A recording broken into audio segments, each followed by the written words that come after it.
The last exercise for the February 11th CAL is the floater WOD. It's max reps of overhead squat. So we're going to show you what constitutes a legitimate rep and what constitutes a no rep.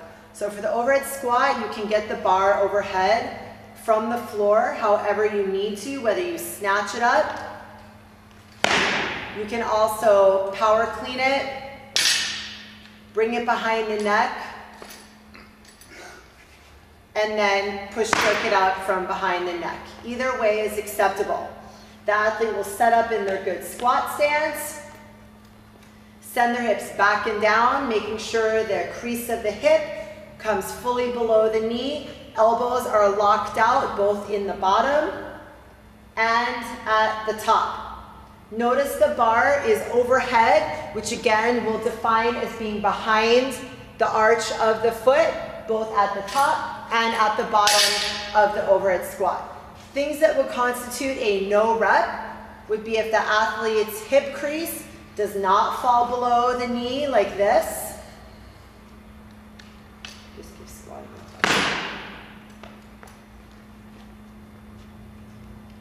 This would be a no rep. Additionally, if the athlete's elbows do not remain locked out, both at the bottom and at the top, this would be a no rep. Or if the bar comes in front of the athlete's frontal plane, in front of the arch of the foot, at the bottom and at the top, that would be a no rep. The bar must remain in the frontal plane for the rep to count. So we'll show you from the side view.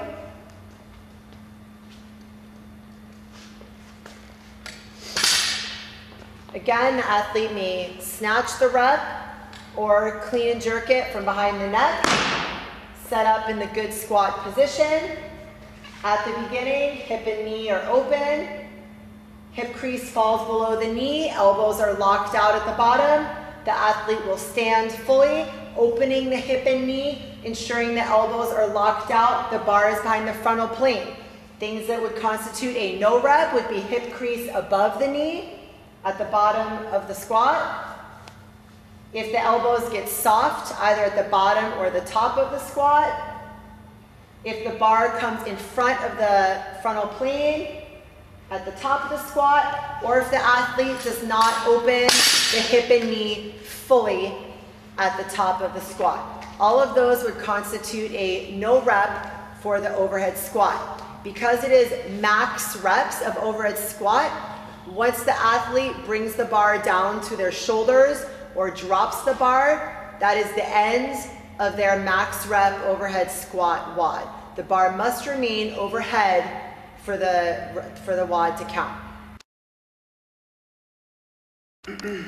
So because overhead squats are such a difficult exercise, we've decided to throw in an optional substitute for the overhead squats, which is max rep bicep curl. So we're going to talk about what constitutes a full rep and what constitutes a no rep. A full rep is the athlete starts with the elbows open, bar resting against the hips. At the top end range of motion, the bar touches his chin and the angle is fully closed. At the bottom, he opens all the way. What would constitute a no rep is if the athlete only partially closes the elbow angle, like so, or from the top, if the athlete doesn't fully open the elbow angle. If the athlete gets carried away with his bicep curls like this, and starts using the hip to open the bar, this would also be a no rep for the fourth WOD.